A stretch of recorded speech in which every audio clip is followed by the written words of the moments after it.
সোনাটা, আমার লক্ষ্মী সোনা বউটা, আমার গুলুমুলু বউটা, আমার বউটাকে আমার যে কি ভালো লাগে, কি আর বলবো। আমার বউটা আমার খুব ভালো লাগে, কিন্তু না আমার বউটাকে না খুব ইচ্ছা আমার বউটাকে আমি একটা মহারানী সাজিয়ে রাখবো।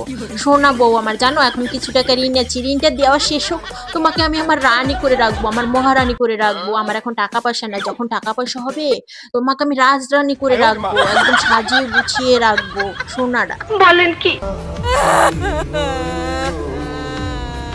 শুনছো স্বামীজান, নাও এগুলি নিয়ে তুমি দোকানে বিক্রি করে দিয়ে, আর এই টাকা পয়সা আছে কিছু, এগুলি দিয়ে তুমি ঋণ মুক্ত হও।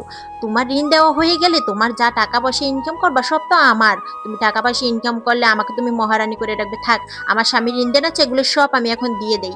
নাও শোনা, এগুলি দিয়ে তুমি এগুলো বিক্রি করে সব দিয়ে তুমি ঋণ মুক্ত হও।